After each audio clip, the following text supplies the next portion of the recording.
ఒకటి special debate నేను చక్రి. ప్రధాని మోడీ తెలంగాణ పర్యటనలో ఆసక్తికర ఘటన చోటు చేసుకుంది.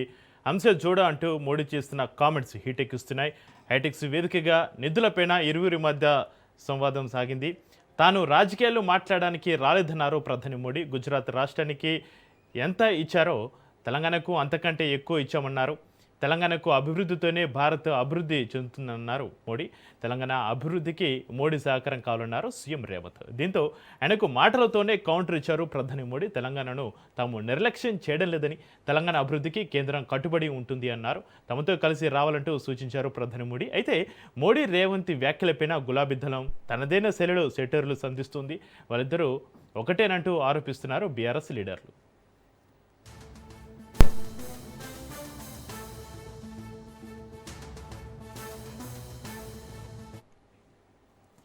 ఇక హైటెక్స్ వేదికగా ఆసక్తికర సన్నివేశానికి సంబంధించి చర్చిద్దాం. మనకు అందుబాటులో ఉన్నారు ప్రముఖ రాజకీయ విశ్లేషకులు doctor అంజసత్యం garu. Anjasatyam garu, good evening అండి.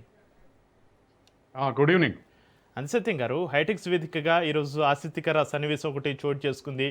నవ్వుతూనే నరాలు కట్ చేసేలా ఇద్దరు నేతలు మోడీ రేవంత్ రెడ్డి మాట్లాడడం జరిగింది, వ్యవహరించారు. గుజరాత్కు యూపీఏ హయాంలో భారీగా నిధులు వచ్చాయని రేవంత్ అన్నారు. కానీ అలా ఇస్తే సగం నిధులు కూడా రావని మోడీ కౌంటర్ ఇచ్చారు. ఈ ఇద్దరిలో గణాంకాల పరంగా ఎవరి వాదనలో బలం ఉంది అంటారు సత్యం గారు? ఇప్పుడు సహజంగానే కేంద్ర ప్రభుత్వం కేంద్రంలో అధికారంలో ఉన్నటువంటి పార్టీతోటి రాష్ట్రంలో ఉన్నటువంటి అధికారం సేమ్ పార్టీ ఉంటే కొంత చొరవ ప్రదర్శిస్తారు, కొంత సహాయం కూడా ఎక్కువ అందుతుంటుంది. దానికి ఉత్తరప్రదేశ్ అయినా, బీహార్ అయినా, గుజరాత్ అయినా ఇటువంటి ప్రభుత్వాలకు కొంత సహాయం చేయడం సహజం. అవును. అయితే డెవల్యూషన్ ఆఫ్ ఫండ్స్ అనేటువంటి ఒక 5 ప్రాతిపదికలు తీసుకొని దాన్ని యావరేజ్ చేసి డెవల్యూషన్ ఆఫ్ ఫండ్స్ ఇస్తున్నారు. అలా ఇవ్వటం వల్ల సౌత్ ఇండియా నుంచి కాంట్రిబ్యూట్ చేసినటువంటి స్థాయిలో ఆ నార్త్ కాంట్రిబ్యూట్ చేయట్లేదు. అట్లాగే సహాయం కేంద్రం నుంచి వచ్చేటువంటి ఫండ్స్ నార్త్కు పోయినంతగా, ముఖ్యంగా ఉత్తరప్రదేశ్, బీహార్ పోయినంతగా సౌత్ ఇండియాకు రావడం లేదు. మన వాళ్ళు అనేక సార్లు మేము రూపాయి కాంట్రిబ్యూట్ చేస్తే 46 పైసలే మాకు తిరిగి వస్తున్నాయని వీళ్ళు అనటం. బీజేపీ దేశవ్యాప్తంగా దేశాన్ని సమగ్రంగా చూడాలి తప్ప ఒక ప్రాంతంగా, ఒక రాష్ట్రంగా చూడొద్దు, అందుకని అంత ఈక్విటీ ఉండాలి డెవలప్మెంట్ అనే ఉద్దేశంతో అటువంటి జరుగుతుందని చెప్పేసి వాళ్ళు చెప్పటం, ఇది దీర్ఘకాలిక చర్చ కొనసాగుతూ ఉంది. ఏదేమైనా developed countries, developed states, Gujarat కానీ, తెలంగాణ కానీ, ఇంకేవైనా మహారాష్ట్ర కానీ, తమిళనాడు కానీ, ఇవి జీడిపికి కాంట్రిబ్యూట్ చేసినట్టుగా వెనకబడ్డ రాష్ట్రాలు కాంట్రిబ్యూట్ చేయలేవు. కాబట్టి సహజంగానే ఆ తేడా మనకు అవపడుతుంది. అందుకని తర్వాత గుజరాత్కు సహాయం అన్నప్పుడు గుజరాత్కు సహాయం చేసేది నిజమే, కానీ ఇప్పుడు ఐటీఐఆర్ హైదరాబాద్ శాంక్షన్ అయిన దాన్ని తీసుకెళ్లి గుజరాత్లో పెట్టారు. అప్పటి నుంచే ఈ ఆర్గ్యుమెంట్స్ నడుస్తున్నాయి. హైదరాబాద్కి వచ్చినటువంటి ఐటీఐఆర్ని తీసుకెళ్ళి గుజరాత్లో పెట్టారని చెప్పేసి అప్పటి నుంచి గుజరాత్, తెలంగాణ మధ్య పోలికలు నడుస్తున్నాయి. కాబట్టి ఇటువంటి సహజమే. కాబట్టి అదేదో పెద్ద సంవాదం నేను అనుకోను. రేవంత్ రెడ్డి రాష్ట్రానికి ఎక్కువ సహాయం చేయాలని అడిగాడు, మేము చేస్తూనే అన్నారు. గుజరాత్ చేసినట్టు చేయమన్నాడు రేవంత్ రెడ్డి, మేము అట్లే చేస్తున్నామని మోడీ అన్నాడు.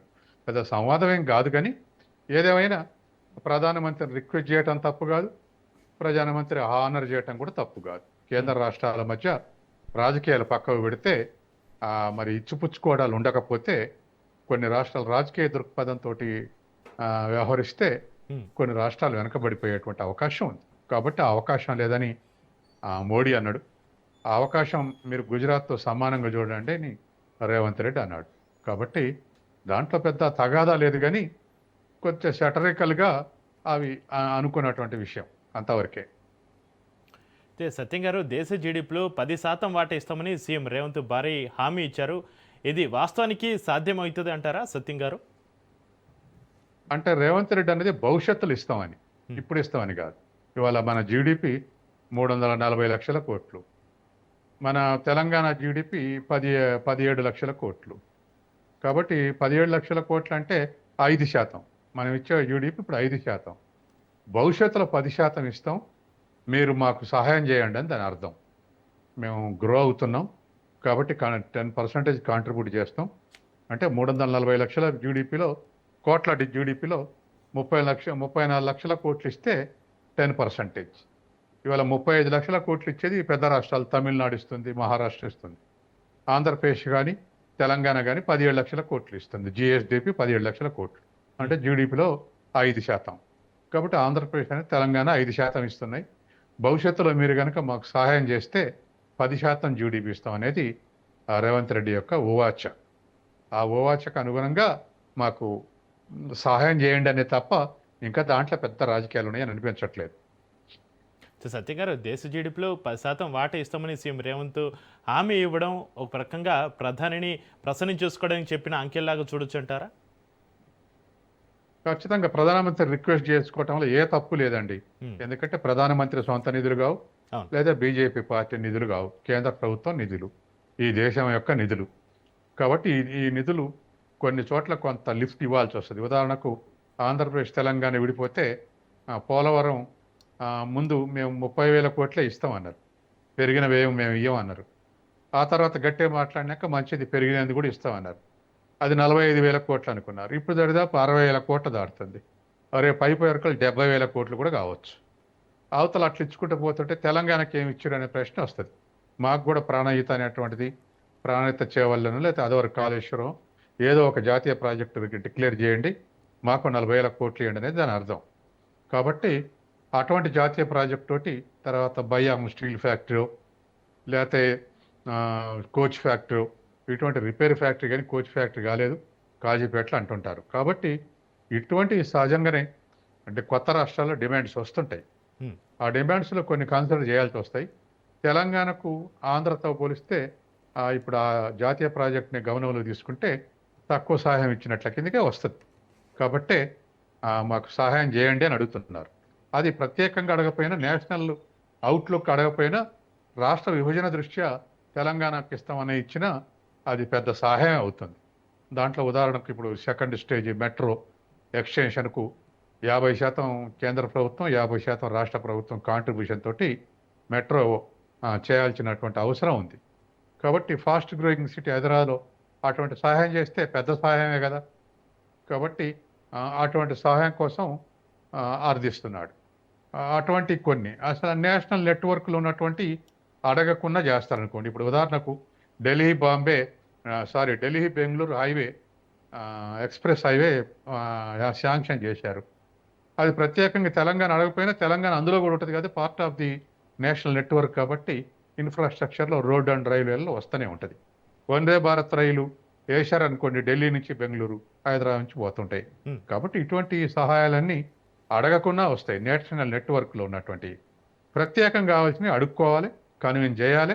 అడగటం తప్పు కాదు, తర్వాత అడగటం హక్కు కూడా, రాష్ట్రాలకు హక్కు కూడా ఉంది. కాబట్టి ఆ పద్ధతులనే ఇద్దరి మధ్య అది సీరియస్గా ఏం జరగలేదు. కాస్త సహజంగానే గుజరాత్ అనే వరకల్లా మోడీ ఎలక్ట్ అయింది. అంటే నేను గుజరాత్కే ప్రధానమంత్రినా అందరికి చేస్తానని చెప్పేసి ఆయన అన్నాడు. అయితే సత్యం గారు, ఇక్కడ ఇద్దరు నేతలు రాజకీయాలు అసలు మాట్లాడబోం అంటూనే ఒకరికొకరు గట్టిగా పంచులు వేసుకున్నారు. ఈ మర్యాదపూర్వక యుద్ధం వెనుక ఉన్న రాజకీయ సందేశం ఏమేమి ఉంటుంది సత్యం గారు? ఏ విధంగా చూడాలి? ఏం లేదు, ప్రధానమంత్రిని ఒత్తిడికి గురి చేయాలని ముఖ్యమంత్రికి ఉంటుంది. ఎందుకంటే ఈ సమయంలో ప్రెజర్ చేయాలి నిధుల కోసం. ఇటువంటి ప్రారంభోత్సవ సమయంలో ఏదో ఒకటి హామీ ఇస్తాడు, రాష్ట్రం లాభపడద్దని రేవంత్ రెడ్డి ఉద్దేశం. నన్ను కార్నర్ చేసే ప్రయత్నం చేస్తాడు. కాబట్టి అది కరెక్ట్ కాదు, అన్ని రాష్ట్రాలకు సాయం చేస్తున్నాం, తెలంగాణ చేస్తాం, గుజరాత్ కట్ట చేసినాం, తెలంగాణకు అట్టే చేస్తున్నాం అని చెప్పేసి ప్రధానమంత్రి అన్నాడు. కాబట్టి అవి అన్నీ కూడా ప్రెజర్ కౌంటర్ ప్రెజర్సే. అది సహజం. ఈ సమయం వచ్చినప్పుడు అడుక్కుందామని రేవంత్ రెడ్డి అనుకోవటం, సమయం వచ్చినప్పుడు మేము న్యాయం చేస్తున్నాం చెప్పుకుందామని ప్రధానమంత్రి అనుకోవడం జరిగింది. సత్యం గారు, రేవంత్ రెడ్డి పెద్ద మనసు ప్రధానిని ఉద్దేశించి అనడం ద్వారా రేపు నిధులు రాకపోతే దానికి బాధ్యత ప్రధానిదే అని ముందే ప్రజల్లోకి తీసుకెళ్లే ప్లాన్ చేస్తున్నారా రేవంత్ రెడ్డి? ఖచ్చితంగా అనుకుంటారు కదా. ఇప్పుడు సహజంగానే గతంలో కేసీఆర్ విషయం అప్పుడు కేసీఆర్ ప్రధానమంత్రి అయినటువంటి వాటికి ఏటికి అటెండ్ కానప్పుడు మమ్మల్ని అడగనే లేదని చెప్పేసి బీజేపీ వాళ్ళు అన్నారు. అసలు ప్రధానమంత్రిని గౌరవించలేదన్నారు. అసలు ప్రధానమంత్రిని కేంద్ర ప్రభుత్వం అడగందిస్తే అట్లా ఇస్తాను. ఇట్లా అనేకమైనటువంటి విమర్శలు కేసీఆర్ మీద వచ్చినాయి. ప్రధానమంత్రి వచ్చినప్పుడు రెస్పెక్ట్ ఇవ్వాలి. ఎందుకంటే కేసీఆర్ అయిన ఇవ్వాలి, విజయన్ అయిన ఇవ్వాలి, లేకపోతే మమతా బెనర్జీ అని ఇవ్వాలి, ఇప్పుడు వచ్చినటువంటి సువేంద్ర అయిన ఇవ్వాలి, లేకపోతే మరొకరైన విజయ్ అని ఇవ్వాలి. కాబట్టి ప్రధానమంత్రికి ముఖ్యమంత్రికి రెస్పెక్ట్ ఇవ్వద్దని ఎవరు ఏ పార్టీ చెప్పదు. ఏదైనా పొలిటికల్ సంఘర్షణలు ఉంటే కూడా ఆ సంఘర్షణలు వేరు, మళ్ళీ డెవలప్మెంట్ యాక్టివిటీస్ వేరు. కాబట్టి ఇప్పుడు డెవలప్మెంట్ ఆస్పెక్ట్లే చూడాలి, ట్యాక్సెస్ ఆస్పెక్ట్లే చూడాలి, ఫండ్స్ డిస్ట్రిబ్యూషన్ ఆ ఆస్పెక్టే చూడాలి, రాజకీయ ఆస్పెక్టే చూడదు. కాబట్టి సహజంగానే రేవంత్ రెడ్డి ఇదే సమయం అడగటానికి, ప్రజల ముందు అడగటానికి, ముఖ్యంగా ఇప్పుడు ఒకే డయాస్ నుంచి అడగటానికి వీలు కుదరలేదు కదా, చాలా రోజులు అంది పోయి ఢిల్లీలో అడగటం తప్ప. ఇప్పుడు ప్రజల ముందల అడిగారు కాబట్టి సహజంగానే కొంత మీడియా ముందు అడిగారు కాబట్టి ప్రజలు కూడా ఏమనుకుంటారు, రేవంత్ రెడ్డి అడిగండి కానీ ప్రధానమంత్రి ఇవ్వలేదు అనుకుంటారు. ఇస్తే రేవంత్ రెడ్డి ప్రతిపక్షమైన సోబర్ జెంటిల్మెన్ ప్రధానమంత్రి ఇచ్చాడు అడగగానే అని చెప్పేసి తెలంగాణ మీద ప్రేమ చూపాడని పాజిటివ్ ఇంపాక్ట్ ఉంటుంది. అవును.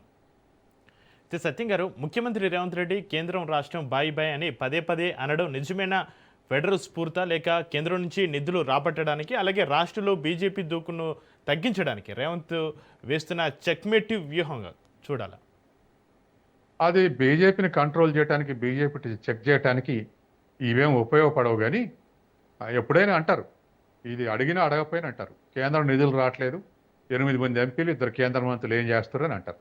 నిరంతరం నడుస్తుంది ఆ చర్చ. కాబట్టి రేపు ఎలక్షన్లో కూడా అది ఇష్యూ అయింది, మీరు ఏం సహాయం చేశారని.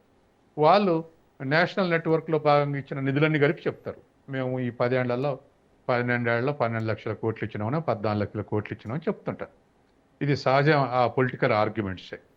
కానీ ఢిల్లీ పోయి అడిగిన దానికి ప్రజల మధ్య ఉండి అడిగిన దానికి తేడా ఉంటుంది. కాబట్టి రేవంత్ రెడ్డి ప్రజల మధ్య అడిగిండు, మీడియా మధ్య అడిగిండు. ఏదో ఒక రూములో పోయి అడగటం కాకుండా, అడిగి తర్వాత వచ్చి బయటికి చేర్చి మీడియాకు బ్రీఫ్ చేయటం కాకుండా వాళ్ళ ముందల్ని అడిగాడు. కాబట్టి ఇది ఫెడరల్ స్ఫూర్తే.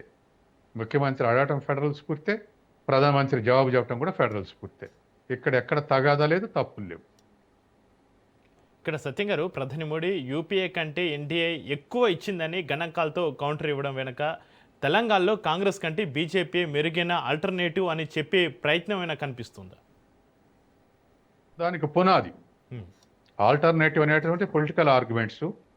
దానికి పునాది అంటే మేము గుజరాత్కి ఇచ్చినట్లే తెలంగాణకి ఇచ్చినాం, కాబట్టి మా బీజేపీ మీ తెలంగాణకు న్యాయం చేస్తుంది అన్న దగ్గర మొదలై ఆఖరికి ఎలక్షన్ దగ్గరకు వస్తే మేము ఇంత ఇచ్చినాం, ఇంకా ఇస్తాం, డబుల్ ఇంజన్ సర్కార్ వస్తే ఇంకా ఇస్తాం, మీరు డబుల్ ఇంజన్ సర్కార్ను ఎన్నుకోండి అని చెప్పేసి అనే ఆర్గ్యుమెంట్స్కి ఇది పునాదికి ఉపయోగపడుతుంది, మేము ఇచ్చిన సహాయం అనేది.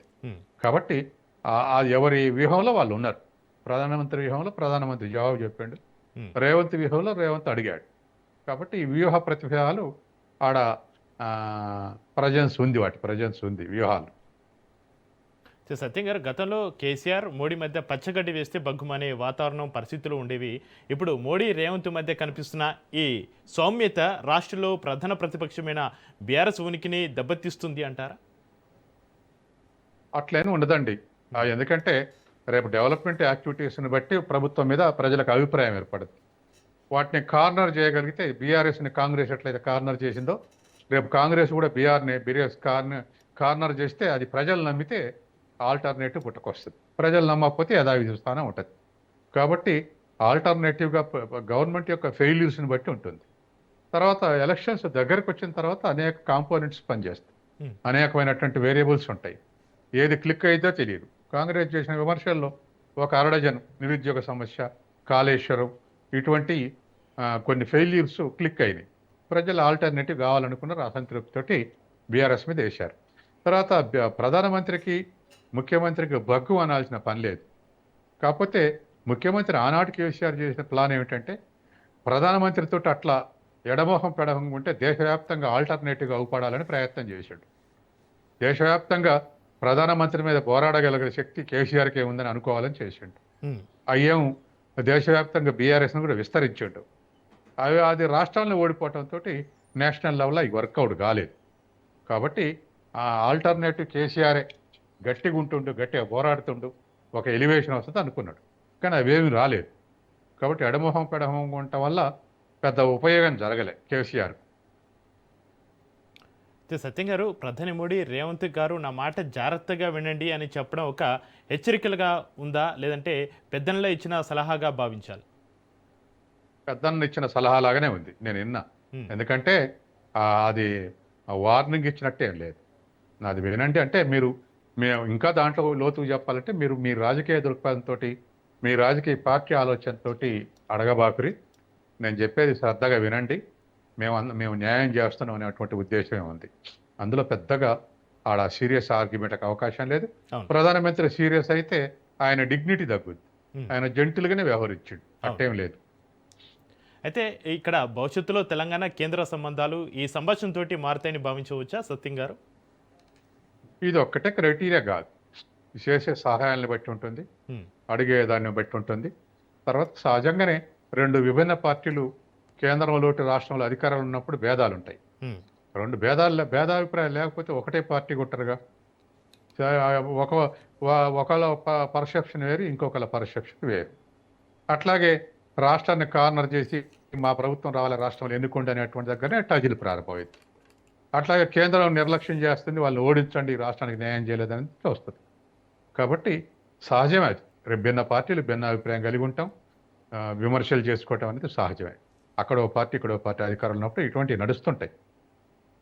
అయితే సత్యం గారు, ఇక్కడ దేశవ్యాప్తంగా బీజేపీని కాంగ్రెస్ తీవ్రంగా వ్యతిరేకిస్తుంటే తెలంగాణలో రేవంత్ రెడ్డి మోడీతో ఇంత సన్నిహితంగా ఉండడం పైన ఢిల్లీ అధిష్టానం ఎలా స్పందించే అవకాశం ఉందంటారు? అది కరెక్ట్ కాదండి. బీఆర్ఎస్ అనేది కాంగ్రెస్ బీజేపీ ఒకటే అంటే ఎవరు నమ్మరు. ఉమ్, ఎందుకంటే రెండు శత్రుత్వ పార్టీలు, రెండు ఒకదానికొకటి దెబ్బ కొట్టుకుంటున్నాయి దేశవ్యాప్తంగా. కాబట్టి ఇక్కడ ఈ రాష్ట్రంలో కుమ్మక్కైన అని చెప్పేసి అంటే బీఆర్ఎస్ అంటే ప్రజలు నమ్మరు. ఎందుకంటే బీజేపీ కాంగ్రెస్ మధ్య ఉన్న వైరుధ్యంగానే ఉంటుంది. వ్యక్తుల మధ్య స్నేహం ఉంటే సహజంగానే రేవంత్ రెడ్డి బండి సంజయ్ ఒకటే అని వీళ్ళు స్టేట్మెంట్ ఇస్తారు. ఈ కాంగ్రెస్ వాళ్ళు ఏం స్టేట్మెంట్ ఇస్తారు? కేసీఆర్ ఆయన కిషన్ రెడ్డి ఒకటే అని వీళ్ళు స్టేట్మెంట్ ఇస్తారు. కాబట్టి సహజంగానే ఏదో ఒకటి నమ్మించి ప్రజలు నమ్మిద్దామని ప్రయత్నం చేస్తుంటారు. ఈ విధంగా రేవంత్ రెడ్డి బండి సంజయ్ ఒకటే, అందుకే కొడుకుని అరెస్ట్ చేయలేదని వాళ్ళు అంటారు. అట్లా కాదు, కిషన్ రెడ్డి మన కేసీఆర్ ఒకటే, అందుకే బండి సంజయ్ని అధ్యక్షుడిగా రాష్ట్ర అధ్యక్షుడిగా మార్చారు, ఇదే సూచన వీళ్ళు అంటారు. కాబట్టి ఈ ఆర్గ్యుమెంట్స్ను సాటిస్ఫై చేసుకోవడానికి అటువంటి ఎవిడెన్సెస్లు ఇస్తుంటారు. ఉమ్, అవి ప్రజలు నమ్ముతారా లేదా అనేది చాలా ఇంపార్టెంట్. ప్రజలు బీజేపీ కాంగ్రెస్ అంటే నమ్మలేదు రాష్ట్ర ప్రభుత్వం ఎన్నికలప్పుడు. కానీ బీజేపీకి బీఆర్ఎస్కి పోతుందంటే నిజమే అనుకున్నారు. బండి సంజయ్ని మార్చడంతో జనం అంతా కేసీఆర్ వ్యతిరేకత అంతా రేవంత్ రెడ్డి వైపు మళ్ళింది. అలా నమ్మారు కాబట్టి ఎప్పుడు ఇటువంటి ఆర్గ్యుమెంట్ చేస్తూనే ఉంటారు, ఇంకా ముందు కూడా చేస్తారు. మీ ఇద్దరు ఒకటంటే మీ ఇద్దరు ఒకటి అనేది. కానీ ప్రజలు నమ్మటానికి కొన్ని ఎవిడెన్స్లు వాళ్ళు కూడా తీసుకుంటారు. ఎందుకంటే వాళ్ళ ప్రజలకు అన్ని అందుబాటులో. ఒకప్పుడు పోయి రాష్ట్ర నాయకుడు జిల్లా నాయకుడు చెప్తే మీటింగ్ పెట్టి చెప్తేనే అర్థమయ్యేది. ఇప్పుడు రోజువారీగా చదువు రాకున్నా మీడియాలో, చదువు వస్తే ప్రింటెడ్ మీడియా, చదువు రాకపోతే ఎలక్ట్రానిక్ మీడియా ఇవాళ చైతన్యవంతం చేస్తుంది. ఎక్కడ ఏం జరుగుతుందో తెలుస్తుంది. ఉమ్. కాబట్టి ఇది ప్రజలు ఏమి నమ్ముతారు అనేది ఇంపార్టెంట్ తప్ప ఎవరేం చెప్తారు అనేది ఇంపార్టెంట్ కాదు. ఎవరు ఏదైనా చెప్తారు, కానీ ప్రజలు ఏది నమ్మితే దానికి ఫేవరబుల్గా సిచ్యువేషన్ మారుతుంది. అయితే సత్యం గారు, ప్రధాని మోడీ తన ప్రసంగంలో పాత నిధుల గురించి ప్రస్తావించారు, కానీ ఎక్కడ కూడా రేవంత్ అడిగిన కొత్త ప్రాజెక్టులపైన, అంటే ఇటు మూసి ప్రక్షాళన కావచ్చు, ఈ స్పష్టమైన హామీ ఇవ్వలేదు. దీన్ని ఏ విధంగా చూడాలంటారు? బడ్జెట్ల కేటాయింపులు లేవండి. మన కేంద్ర ప్రభుత్వం మొన్న మార్చిలో ప్రవేశపెట్టినటువంటి బడ్జెట్లో కేటాయింపులు లేవు ఈ నూతన పథకాలు. అలా లేనప్పుడు ఇప్పుడు వచ్చి నేను ఇస్తా అంటే అది పెద్ద క్రెడిబిలిటీగా ఉండదు. కాబట్టి బడ్జెట్లు అదివరకే బడ్జెట్ చేర్చండి, మా తెలంగాణకి ఇవి ఇవ్వండి అని రిప్రజెంటేషన్స్ ఇచ్చారు ప్రభుత్వం. అట్లే బీజేపీ కూడా అరకొర కోరింది. వాళ్ళు ఎదురు తిరగలేరు కాబట్టి వాళ్ళు కూడా మేము అది ఇస్తాం ఇది ఇస్తాం అన్నారు. కానీ ఇప్పుడు నేషనల్ నెట్వర్క్ వచ్చేటువంటి నిధులను చూపెడతారు. వందే భారత్ వేసినామంటారు, జాతీయ రహదారులు వేసినామంటారు, ఫ్లైట్లు వేసినామంటారు. ఇదంతా నేషనల్ నెట్వర్క్లో భాగంగా వచ్చాయి. ప్రత్యేకంగా తెలంగాణకి ఏమి ఇచ్చారని కాంగ్రెస్ వాళ్ళు అడుగుతారు. కాబట్టి ఇటువంటి ఆర్గ్యుమెంట్స్ వస్తాయి. ఏదేమైనా మిగతా అన్ని రాష్ట్రాలకు కూడా ఏదో ఒక తేడాతోటి ఇవ్వటం అయితే అవసరం. ఒక రాష్ట్రం వెనకబడితే దేశం వెనకబడుద్ది. ఒక రాష్ట్రం నుంచి కాంట్రిబ్యూషన్ తగ్గితే జీడిపి తగ్గుద్ది. కాబట్టి ఆ ఆస్పెక్ట్లు ఆలోచించాలి. ఎప్పుడో ఎలక్షన్స్ అప్పుడు మాత్రం ఎలక్షన్స్ జరిగేటువంటి రాష్ట్రాలకు కాస్త ఎక్కువ పథకాలు ప్రకటించడం, ఒక ఒక ప్రత్యేకమైనటువంటి పథకం ప్రకటించడం, ఇటువంటివి చేస్తున్నారు. ఉమ్. అయితే సత్యం గారు, ఇక్కడ గతంలో కేసీఆర్ ఎప్పుడు కూడా మోడీ వచ్చినా కూడా అతని పర్యటనలకు దూరంగా ఉండేవారు. కానీ ఇప్పుడు పరిస్థితులు గమనించినట్లయితే రేవంత్ రెడ్డి ప్రధాని ఆహ్వానించి పెద్ద మనసు అంటూ చేసిన వ్యాఖ్యలు రాష్ట్రానికి నిజంగానే నిధులు తీసుకురాగలవా? అప్పుడు పరిస్థితులకి ఇప్పుడు పరిస్థితులు ఏ విధంగా చూడొచ్చు అంటారు? గత ప్రభుత్వం, ఇప్పుడు ఈ ప్రభుత్వం. నిధులు వచ్చినా రాకపోయినా ఉమ్, కార్డియల్ రిలేషన్స్ ఉండటం తప్పు కాదు. రాజకీయంగా వ్యతిరేకించవచ్చు, మోడీని బీజేపీ నాయకుడు వ్యతిరేకించవచ్చు, ప్రధానమంత్రిగా అడుక్కోవచ్చు. కాబట్టి సహజం అది.